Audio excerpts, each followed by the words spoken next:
Praise the lord.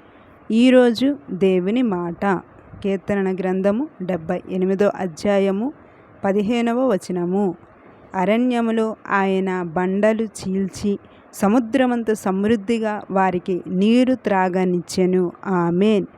సంగమ, దేవుడు ఈ వాక్యం ద్వారా మనతో మాట్లాడుతూ ఉన్నారు. నిన్న నేడు ఏకరీతిగా ఉన్న ప్రభువారు మన అవసరతలను ఆయన తీర్చే దేవుడై ఉన్నాడు. మనము ఎటువంటి దాహంలో ఉన్నామో, ఎటువంటి అవసరతలో ఉన్నామో వాటిని అన్నిటికీ కూడా దేవుడు సమృద్ధి అయిన సహాయాన్ని దేవుడు అనుగ్రహిస్తారు. ఈ వాక్యాన్ని మనం చూసినట్లయితే ఆనాడు ఇజ్రాయేలీల ప్రజలు మరి అవసరతలో ఉన్నప్పుడు దేవుడు సముద్రం అంతా సమృద్ధిగా నీరుని వారికి దేవుడు అనుగ్రహించారు అని బైబిల్ సెలవిస్తుంది. కాబట్టి ఈరోజు ఈ వాగ్దానం ప్రకటన చేయుచుండగా మన అవసరతల యొక్క దాహం పట్ల దేవుడు గొప్ప కార్యాలు చేయునుగాక.